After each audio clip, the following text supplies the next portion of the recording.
창세기 4장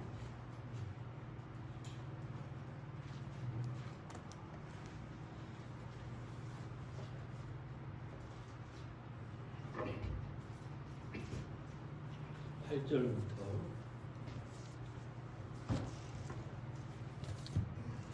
13절까지는 보겠습니다. 가인이 그 아우 아벨에게 고하니라. 그 후 그들이 들에 있을 때에 가인이 그 아우 아벨을 쳐 죽이니라. 여호와께서 가인에게 이르시되 내 아우 아벨이 어디 있느냐? 그가 가로되 내가 알지 못하니이다. 내가 내 아우를 지키는 자니까. 가라사대 내가 무엇을 하였느냐? 내 아우의 핏소리가 땅에서부터 내게 호소하느니라. 땅이 그 입을 벌려 내 손에서부터 내 아우의 피를 받았은즉 내가 땅에서 저주를 받으리니 내가 바깥으로 땅이 다시는 그 효력을 내게 주지 아니할 것이요 너는 땅에서 피하여 유리하는 자가 되리라. 가인이 여호와께 고하되 내 죄벌이 너무 중하여 견딜 수 없나이다. 가인과 아벨의 이야기는 우리가 잘 알죠. 창세기 오늘 이 4장에 보면 가인은 땅의 소산으로 하나님께 제사를 드렸고 아벨은 양의 첫 새끼로 제사를 드렸습니다. 근데 가인의 제사는 하나님께서 받지 않으시고 아벨의 제사만 받아 주셨습니다.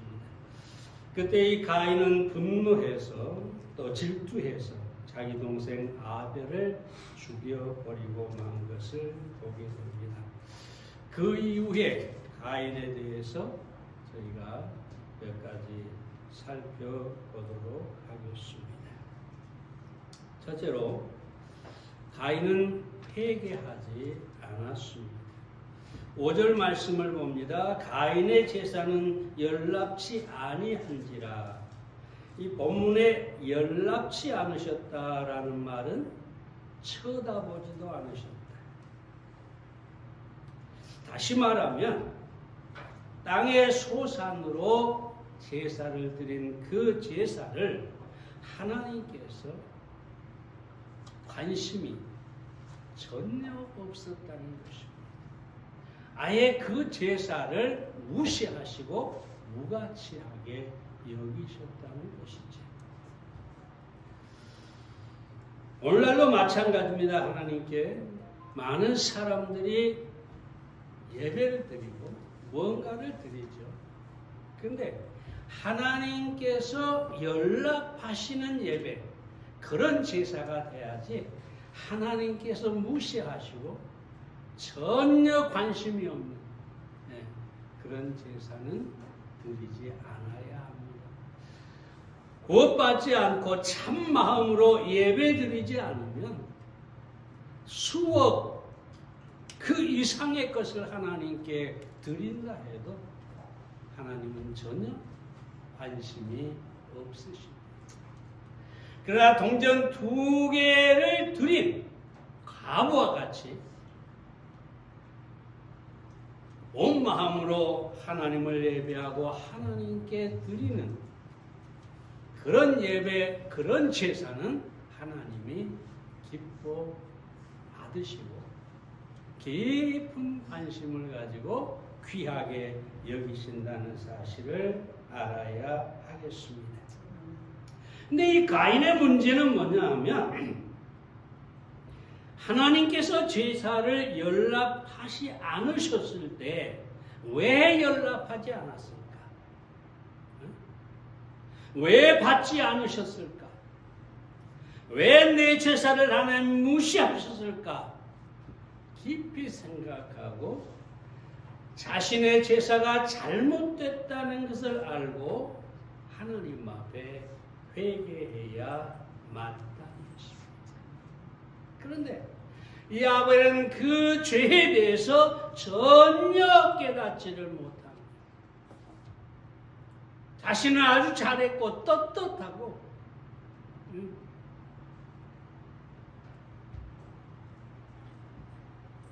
그런 생각을 가졌기 때문에 이 가인은 자기가 하나님께 드린 그 제사에 대해서 회개하지 않았다는 것입니다. 회개할 필요를 못 느꼈다는 것이죠. 결국 가인은 아벨을 살해까지 해버렸습니다. 그리고 나서도 여전히 가인은 회개가 없었습니다.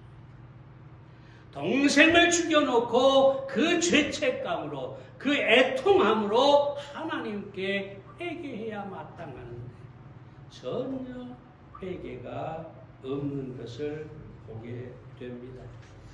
우리가 탕자의 이야기에서 주목해야 할 것이 무엇이냐 하면 우리가 하나님 앞에 탕자가 얼마나 큰 죄를 졌느냐, 얼마나 많은 죄를 졌느냐, 그 아버지는 탕자의 허물과 죄에 대해서 전혀 관심이 없었어요. 허랑방탕하고 모든 재물을 다 허비해버렸는데 거기에 대해서 한마디도 묻지 않으셨어요. 이 아버지의 관심은 뭐냐? 내 아들이 돌아왔구나. 내 아들이 회개하고 내게 왔구나. 회개한 탕자를 받으시고 그 회개에 아버지는 가치를 부여하셨다. 여러분, 하나님께서 우리의 회개에 우리가 죄를 지은 죄보다 우리가 회개하는 일에 더 깊은 관심을 가지십니다. 우리가 죄를 지을 때 하나님은 진노하시겠지만 그 진노보다 회개했을 때 하나님의 긍휼, 하나님의 은혜가 넘치게 된다는 것을 아시기를 바랍니다. 언제가 말씀드렸습니다마는 칼 힐피가 이렇게 말하죠. 제가 참 좋아해서 드리는 말씀입니다. 하나님은 어떠한 회개라도 틀림없이 받아들이십니다. 이 회개가 시기가 늦은 것이라 할지라도 또 그 회개가 아무리 큰 범죄의 결과라 할지라도 하나님께서 그 회개를 받으십니다. 다시 한번 힘주어 말한다. 어떤 사람일지라도 참으로 예 없이 어떤 사람이라도 그 회개를 받으십니다. 하나님은 우주보다 큰 지우개를 갖고 계십니다. 그 지우개가 뭘까요? 예수 그리스도의 십자가와 보혈입니다. 세상의 어떤 죄도 하나도 남김없이 씻어질 수 있는 것, 깨끗하게 할 수 있는 것, 그것이 바로 십자가라는 지우개고 예수님의 보혈의 지우개인 것입니다. 그러므로 가인처럼 회개하지 않는 사람이 아니라 죄인은 회개하고 구원을 받아야 하고 믿는 우리는 하나님 앞에 회개가 아닌 자백의 삶을 살아야 합니다. 요한일서 1장 9절에 뭐라 합니까? 만일 우리가 우리 죄를 자백하면 저는 미쁘시고 우러사 우리의 죄를 사하시며 모든 불의에서 우리를 깨끗게 하실 것이요 라고 합니다. 오늘 이 대한민국의 이 회개에 대한 잘못된 오해가 많습니다. 어떤 사람들은 그저 모든 죄를 다 회개해야 한다고 생각합니다. 그래서 예전에 말씀드렸지만 어떤 부흥사가 생각나는 모든 죄를 기록하십시오.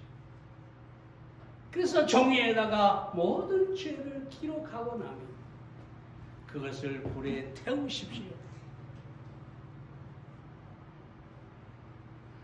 여러분, 인간이 아무리 머리가 뛰어나고 기억력이 뛰어나서 오늘 아침에 우리 고영희 성도님하고 차 타고 오는데 세상에 기억력이 굉장히 좋으세요.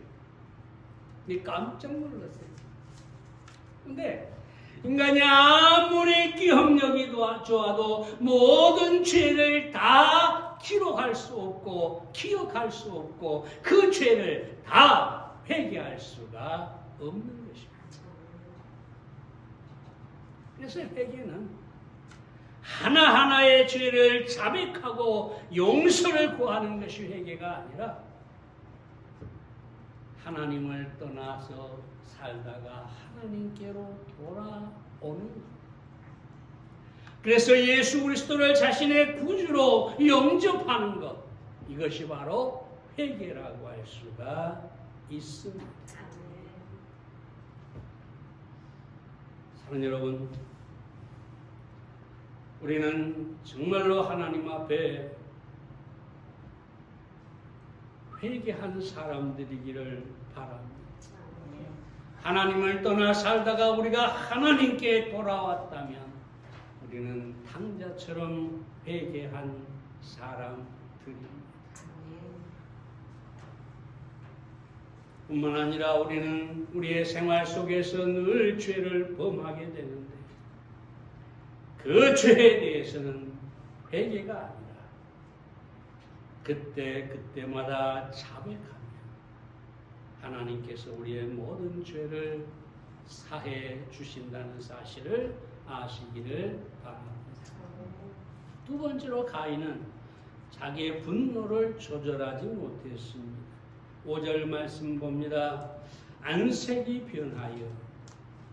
여기서 안색이 변한다라는 말은 원어로 얼굴을 강타하다.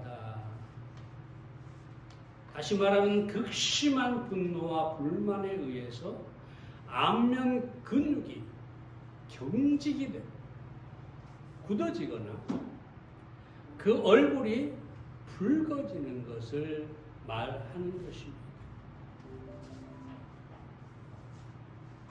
사랑해요. 이 가인은 안색이 변했어요. 그것도 하나님 앞에서 분노하고 있는 것이죠. 그러니까 하나님 뭐라 합니까? 6절에서 내가 분하여 하면 어찌미며 안색이 변함은 어찌미며.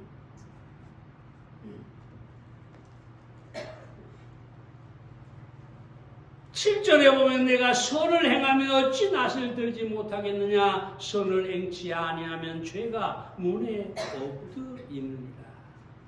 죄가 문에 엎드린다. 이건 마치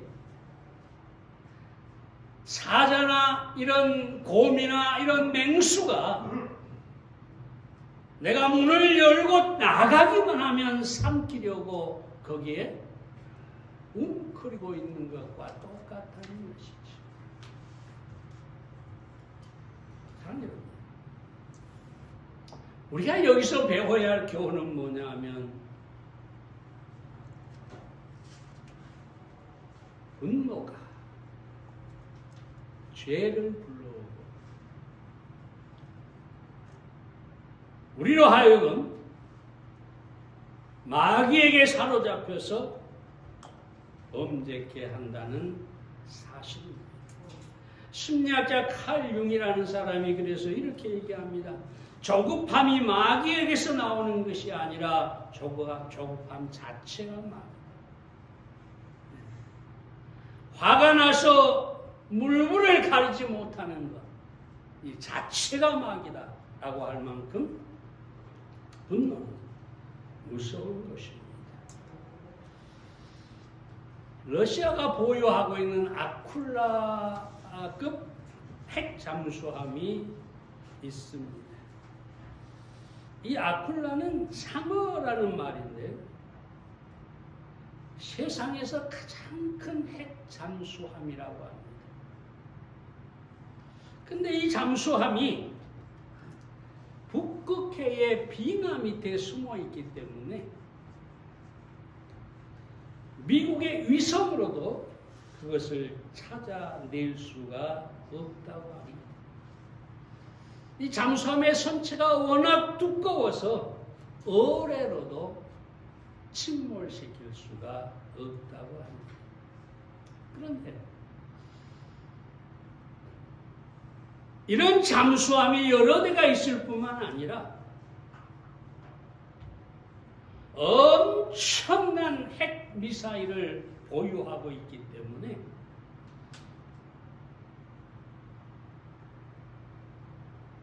무시무시한 것입니다. 핵탄두가 200개가 있는데 지구의 절반을 멸망시킬 수가 있다고 합니다. 사실 우리 전 세계는 이 엄청난 뭐랄까요?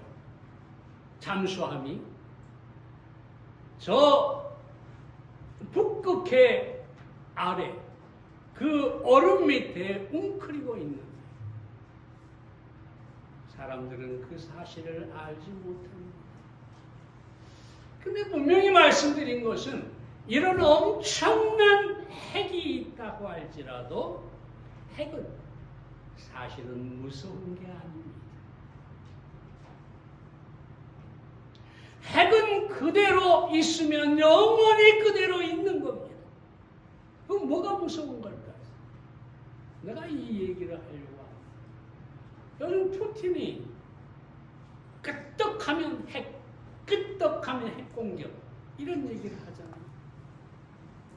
내가 말하고 싶은 것은 뭐냐 하면 결국 세상은 핵으로 멸망할 수 있지만 그 스위치를 당기는 것은 뭐라고? 사람이고 사람의 분노라는 거죠. 분노. 화가 나서 핵을 폭발시키고 그것이 멸망을 가져오는 거예요. 그러니까 세상에서 가장 무서운 것은 뭐냐? 인간의 분노입니다. 이 분노는 뿐만 아니라 우리의 생활 속에서도 많은 파괴를 가져오지. 먼저 마음의 평화를 깨버립니다. 다음으로 자신의 건강을 해칩니다. 분노. 맥밀런 박사가 이런 얘기하죠. 다른 사람을 말로 증오를 표현할 때 뇌하수체, 부신, 갑상선 또는 선들로부터 일정한 호르몬이 분비되는데 이러한 호르몬의 과도한 분비는 신체 어느 부위에도 병을 일으킬 수가 있다. 그러니까 내가 화를 내면 내 안에 그 분노가 어디를 향할지 모른다.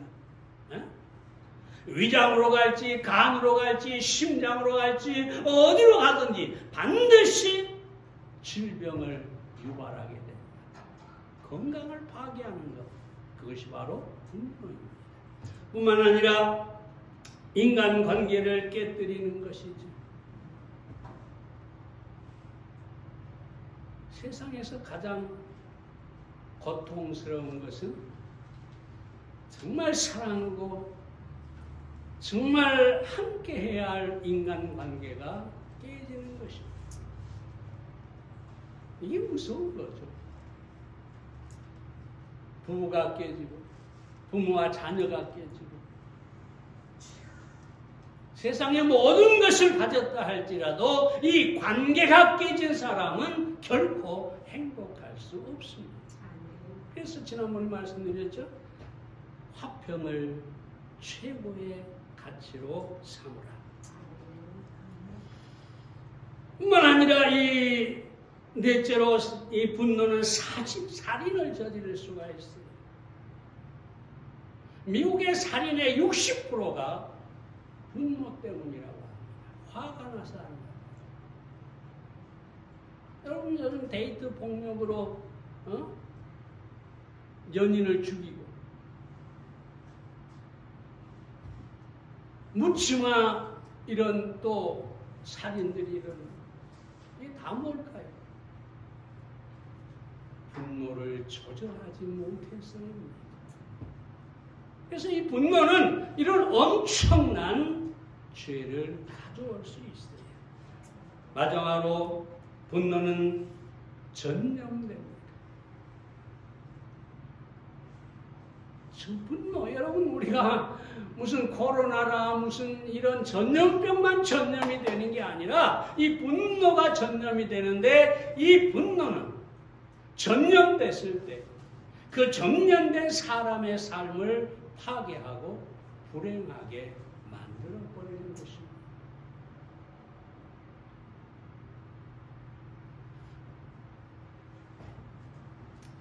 그러면서 우리는 분노를 조절할 줄 알아야 합니다. 어떤 사람이 그러겠죠. 목사님 저도 좀 화를 안 내고 싶어요. 내 분노를 조절하고 싶어요. 근데 안 돼요. 그래도 나는 뒤끝이 없어요. 뒤끝이 없으면 됩니까? 이미 파괴가 일어났는데.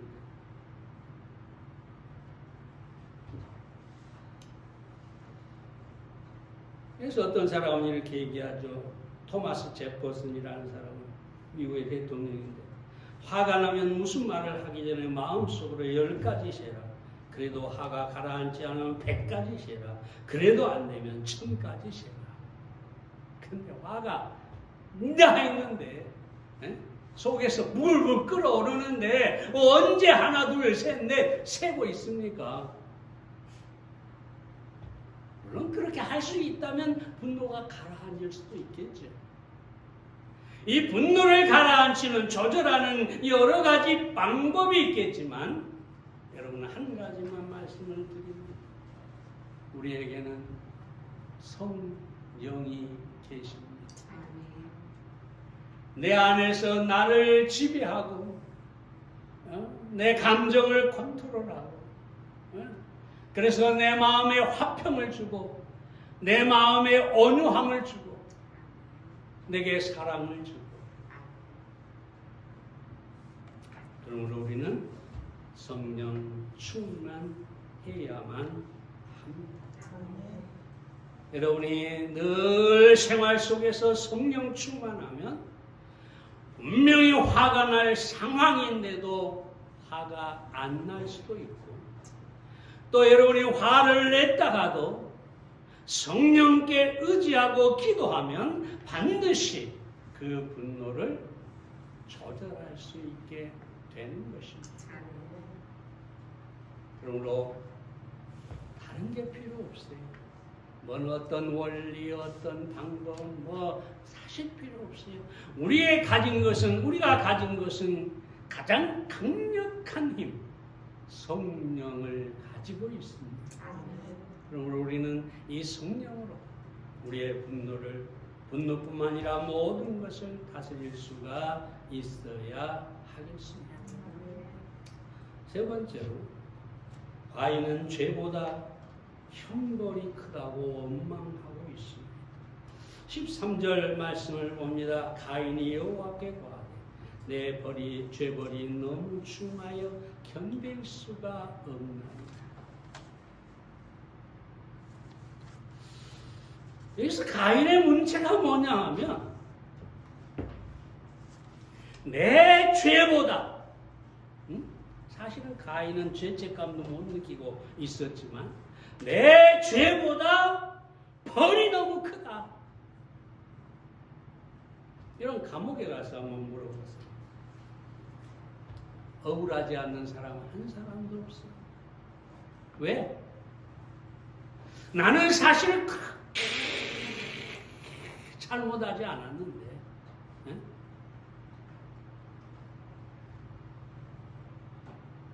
나에게 베푼 이 형벌이 훨씬 더 크다. 나는 억울하다.